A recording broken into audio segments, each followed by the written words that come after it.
The Chief Executive Officer of the Central Corridor, Dieudonné Dukonane, calls upon countries sharing Tanganyika Lake water in this region to set up mechanisms of water regulation. He said this at Lumonge after having remarked a market facility damaged by Tanganyika waters as other infrastructures of other countries are also facing the heat in this region. More details with Dieudonné Dukonane, is the Chief Executive Secretary of the Central Corridor.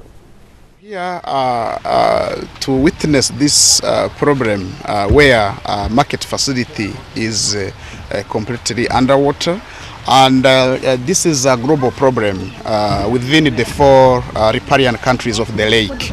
We have witnessed a period where the volume of water brought into the lake by different rivers outweighed that one of the Rukuga River in the DRC that takes water out of this lake.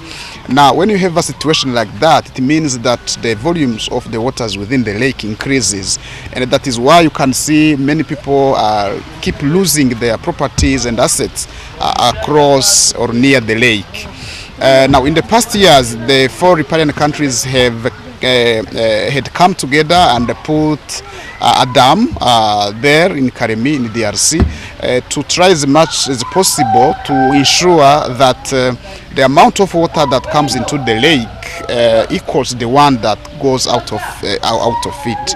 But now, throughout the time, there has been a lot of siltation from the river Rukuga there in DRC, and also much rains that have been happening in the last 2 years.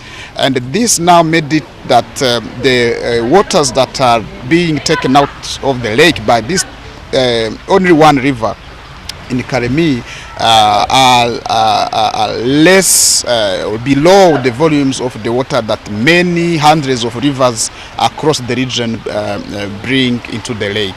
So we believe, and we are encouraging the riparian countries to come together and rethink about a mechanism of ensuring that the water levels within the lake is maintained, so that we avoid this imbalance. So if you have much waters in and less waters out, the problems you face are like the ones you see behind me.